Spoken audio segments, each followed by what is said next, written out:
La décision du Rav Kanievski, c'est pas que pour les orthodoxes. C'est dire, bon, allez, franchement, on prend le dessus sur la vie. Il faut arrêter de diviser le pays. Il faut commencer à s'unir. La guerre qui a été faite entre les populations, elle est bien plus grave que les conséquences à long terme du Covid.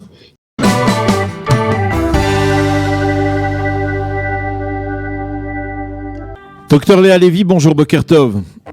Je rappelle à nos auditeurs que vous êtes médecin généraliste à Bnei Brak, et c'est en tant qu'habitante de Bnei Brak que nous voulions vous parler ce matin parce que vu de Jérusalem, en tout cas vu d'en dehors des villes rouges, on a du mal à s'imaginer ce qui est en train de se passer, et on a du mal à comprendre. D'un côté, il y a les mesures officielles, celles annoncées par le gouvernement, qui sont par exemple de ne pas rouvrir dans les villes rouges, de ne pas rouvrir le confinement, de maintenir le confinement intact. Et puis il y a de l'autre côté l'annonce du Rav Kanievski, qui est le leader de la communauté charédite lituanienne, qui a très clairement appelé à la réouverture des yeshivot et des talmudei Torah.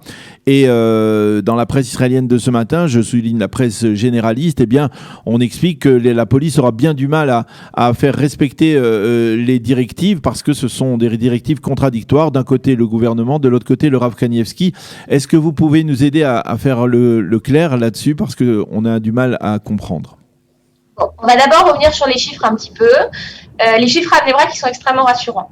Voilà, je vais vous expliquer un petit peu. Donc, quand on est malade du corona, on est malade de minimum 11 jours, puisque soit qu'on soit symptomatique ou non symptomatique, selon les recommandations, on est calculé comme malade aux yeux du ministère de la Santé à peu près 11 jours. Moi, je vais vous prendre les chiffres des 8 derniers jours. Dimanche dernier, j'étais à 258 malades pour 10 000 habitants. Aujourd'hui, on est autour de 120 malades pour 10 000 habitants à Bnei Brak. En gros, qu'est-ce qui se passe? On a très peu de nouveaux malades et on écluse les anciens malades. Dans une épidémie, il faut comprendre qu'il y a autre chose. Il y a des facteurs beaucoup plus compliqués que, évidemment, les mesures barrières sont un facteur essentiel, mais il y a d'autres facteurs environnementaux et effectivement aussi le fait qu'il commence à y avoir des gens qui ont une immunité contre le Covid fait que finalement, l'épidémie, elle se propage pas, malgré le fait que nous, on pensait qu'après Sukkot, on aurait un très, très gros pic. On a eu un gros pic après Rosh Hashanah, et Sukkot, on sait que les directives n'ont pas été très respectées par les familles, mais je pense que ça a été globalement en Israël avec le principe de la Souka. Je pense que personne n'a vraiment respecté à 100%. Et malgré ça, miraculeusement, on n'a pas eu du tout. Moi, ça fait 4 jours que j'ai pas eu de nouveau cas. J'ai dû avoir 3 cas la semaine dernière, alors que j'avais 15 cas par jour il y a 2 semaines. Et c'est très, très surprenant. Donc là, d'un point de vue de l'épidémie, il faut comprendre que là, on a eu une cassure sur la courbe impressionnante dans les villes orthodoxes. Ça, c'est d'un point de vue médical pur. D'un point de vue de la décision de Rabbi Chaim Kanievski, il faut comprendre que c'est le chef spirituel à Bnei Brak inconditionnel. Il faut comprendre que c'est compliqué parce qu'effectivement, on est dans un pays juif, mais un chef spirituel, c'est pas un chef politique et c'est très, très compliqué. C'est comme si l'armée s'opposait à l'État. Le fait que le monde religieux s'oppose à l'État, c'est exactement comme si demain, le Ramatkal, il disait le contraire du Premier ministre. C'est à peu près, pour moi, ça ressemble à ça, si je me trompe pas, Daniel Haïk. On est d'accord. Alors d'accord, effectivement. Et donc dans une telle situation, lorsque le chef d'état-major s'oppose au Premier ministre, c'est une sorte de coup d'État. Ça s'appelle un coup d'État. Alors non, j'entends bien. Non mais j'entends bien. Donc je vous développe ce qui. Alors il n'a pas, si vous voulez, il n'a pas pouvoir d'autorité d'un point de vue légal. Malgré tout, la consultation de Rav Kanievski, ça a un extrême grand poids en Israël. Et pas que dans le monde lituanien dont vous parlez, dans le monde religieux dans son absolu, et dans le monde non religieux également. Parce que moi, je vous rappelle qu'il y a quelques temps, le Rav Chaim Kanievski a porté dans sa chair la maladie du corona, malgré le fait qu'il n'était pas sorti de chez lui, etc. Il a été contaminé par les gens qui venaient prier avec lui. Et malgré tout ça, il s'exprime en faveur d'une reprise. Alors justement, je voudrais avoir peut-être une précision, parce que c'est important ce que vous dites. Il a été lui-même malade et il a 92 ans ou 93 ans et apparemment il a l'air de s'en sortir et de ne pas avoir été durement atteint.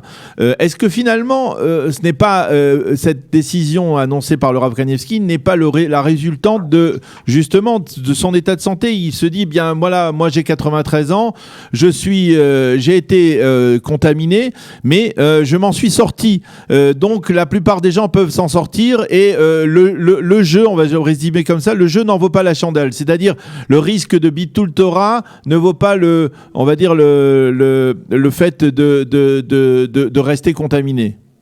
De rester en confinement. Je vais vous dire quelque chose, Daniel Haïk. S'il y a des milieux concurrentiels dans le monde, de dire, vous voyez, par exemple, pour arriver au top de la politique, au top de quelque chose, c'est difficile. Si Rabbi Chaim Kanievski est arrivé au top de la Torah aujourd'hui, c'est que c'est quelqu'un de brillantissime. Je pense pas qu'il pense à ce qu'il porte dans sa chair. Je pense qu'il a eu quand même l'expérience de tout ce qu'il voit. Et en fait, je lisais récemment un article qui a été écrit par un médecin orthodoxe qui s'occupait des capsules dans les yeshivot, je me rappelle plus de son nom. La problématique, elle est bien au-delà. Quand nous, médecins, journalistes, politiques, on regarde à l'heure actuelle la problématique des hôpitaux, les rabbinim, ils arrivent à voir qu'est-ce qui va se passer dans 30 ans, qu'est-ce qui va se passer dans 40 ans. Les rabbinim, ils voient les gens qui divorcent, ils voient les gens qui sont à la faillite, ils voient les gens qui sont au bord du suicide, ils voient les gens qui se sont déjà suicidés et les familles qui sont en deuil. Ils voient tout ça. Et ça veut dire que quand, globalement, eux, ils ont une vision globale des choses, ils arrivent à projeter et dire, voilà, moi, à mon avis, à titre consultatif, il vaut mieux, même si ça, au prix de surcharger les hôpitaux, et peut-être au prix de dire que tout ce qu'on sacrifie pour l'économie des gens qui vont arrêter de travailler, bah, peut-être qu'on va l'investir et le rebalancer dans les hôpitaux. Je ne sais pas exactement quel est il ne dit pas qu'on ne va pas soigner les nouveaux malades du Covid. À mon avis, on est sur la descente. On est sur la descente et quoi qu'il en soit, on a eu un pic et je pense que le pic est passé. Moi, c'est mon avis personnel. Mais après, j'en sais rien d'un point de vue réel, mais j'ai l'impression quand même que les cas descendent et on est sur la réouverture. Est-ce qu'on peut dire par exemple que le Rav Kanievski, avant d'avoir pris sa décision, il a consulté des médecins qui lui ont dit on est en train de baisser, le taux est en train de baisser, on peut rouvrir par exemple des établissements de droit. Si l'hôpital Mayane Yeshua ne condamne pas le Rav Kanievski sait très bien comment ça fonctionne l'hôpital en Israël.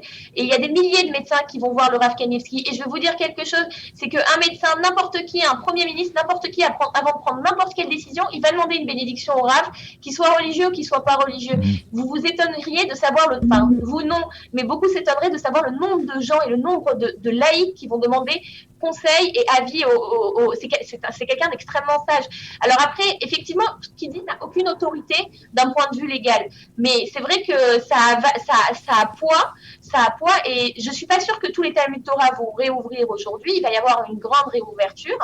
De toute façon, voilà, aujourd'hui, on est aussi en date de Rosh Chodesh. Donc, de toute façon, aujourd'hui, devait réouvrir les grandes yeshivot qui vont être en capsule et fermées. Il dit pas non plus de réouvrir sans masque et sans mesures barrières. Il dit qu'il y a un moment où il faut aussi penser que le corona, qu'est-ce que c'est ? C'est qu'on est en train de sacrifier la jeune génération pour sauver l'ancienne génération et que ça commence à devenir problématique d'un point de vue de ce qui va se passer dans les conséquences long terme. Ça veut dire que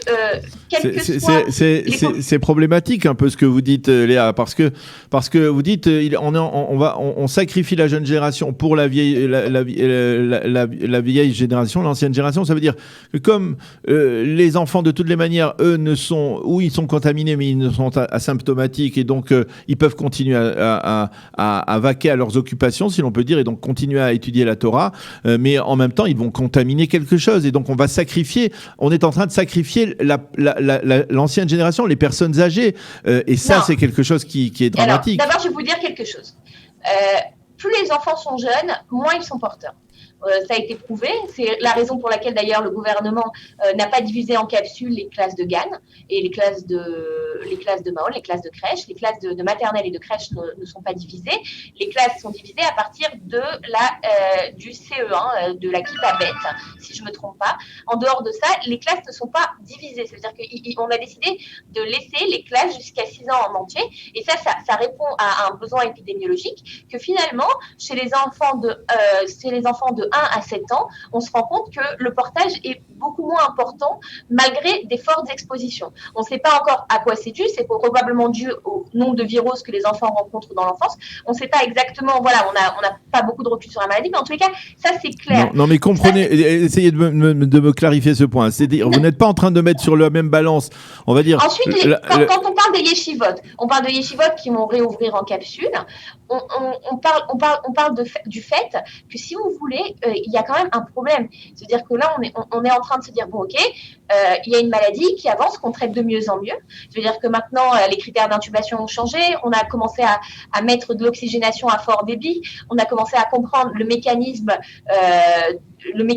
du Covid dans le corps pour pouvoir mieux le traiter, même si on n'a aucune solution réelle. Mais la mortalité sous Covid n'est pas du tout la même mortalité qu'en mars. On le sait bien. On sait beaucoup mieux gérer la situation. On a quand même beaucoup appris de nos erreurs. Et là, maintenant, on sait mieux gérer la situation. Le problème, c'est que par contre, malgré ça, là, on a quand même des jeunes enfants qui ont décroché.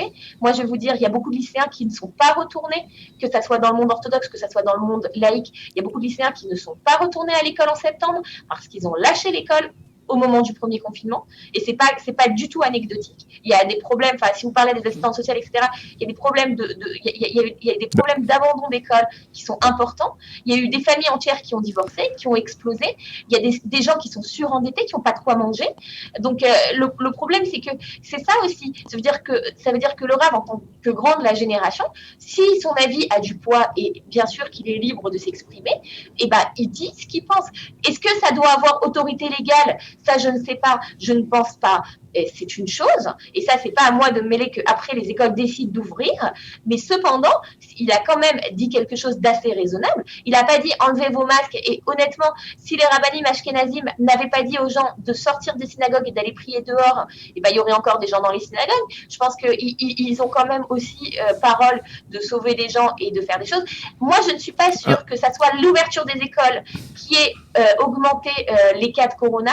Je pense que les cas de corona ont augmenté à la fin du mois d'août de manière mécanique, bien avant la réouverture des écoles. Et comment ça se fait qu'au mois de juillet, quand on avait beaucoup de cas, les cas ont continué à descendre quand on a réouvert les classes en entier vers le mois de juin et qu'il y a eu les centres aérés tout le long en classe complète et malgré ça il y avait un taux de reproduction qui était inférieur à... Une dernière question, Léa. Notre interlocutrice, notre invitée, la première invitée de notre heure d'actualité, la professeure Élise Brézis, disait que en fait toutes ces décisions, ce sont des décisions à caractère politique, que ce sont les pressions, on va dire, des élus politiques du monde orthodoxe qui poussent le Rav Kanievski à prendre une telle décision. Qu'est-ce que vous répondez à cela? D'ailleurs, je vais vous dire un truc. Moi, je suis française de naissance, je suis israélienne, je suis franco-israélienne. Je supporte plus cette guerre. C'est les orthodoxes, c'est la pression des orthodoxes. Ok, on est tous israéliens, pour la plupart juifs, mais d'autres musulmans, chrétiens. Mais on est en gros tous israéliens. Et je pense que la décision du Rav Kanievski, c'est pas que pour les orthodoxes. C'est de dire bon, allez, franchement, on reprend la vie, on prend le dessus sur la vie.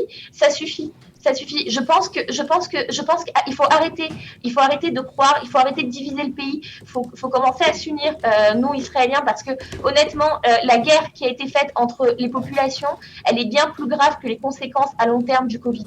Ça, je vous le dis tout de suite. Honnêtement, je vais vous dire, moi, je vois mes patients, nous-mêmes habitants de Bnei Brak, on se sent stigmatisés. Je vais vous dire, quand on est une famille de 5 enfants, qu'on se balade à Tel Aviv avec des têtes de Bnei Braki, on voit les gens, alors que nous, on a le masque et eux non, on sent vraiment la pression de gens qui disent ah ils sont venus amener le corona et je vous mens pas, on le sent. Ça veut dire la plupart des Français, on a quitté la France parce qu'on voulait se sentir juif quelque part et voilà, je vais vous dire un truc, les orthodoxes ne se sentent plus bien en Israël parce que on sent que maintenant voilà, on pense à chaque fois ah oui c'est des décisions politiques, Benjamin Netanyahou il a peur de perdre les voix des orthodoxes et tout ça, on n'en a rien à faire, c'est pas une décision comme ça. Le Rav Kanievski, c'est pas une décision politique. Là, je peux vous dire un truc, il pense pas aux orthodoxes, il pense aux juifs dans leur globalité. Il pense au peuple dans sa globalité. Il s'en fiche des orthodoxes plus que des autres. Pour lui, chaque juif est un juif. C'est un grand sadique. Il se pose pas la question de qui c'est qui a une kippa, qui c'est qui fait Shabbat, qui c'est qui étudie la Torah.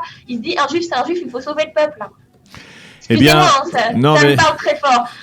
mais on vous comprend, il n'y a pas de problème. On vous entend et on entend votre colère à la fois et on peut d'une certaine manière comprendre. Et on donne la parole ici aussi à tout celui qui veut s'exprimer. Vous avez tout à fait le droit d'exprimer vos sentiments et ce sont les vôtres et ils vous sont propres. Merci beaucoup. Exactement, c'est une pensée très personnelle, mais je vous le dis, ça commence à être difficile, surtout quand on habite dans une ville rouge depuis un petit moment. Merci beaucoup Léa, Be'atzlacha, bonne chance pour la suite et Shavua Tov et Chodesh Tov puisqu'on est au début. Shavua Tov et Chodesh Tov, au revoir. À bientôt, merci.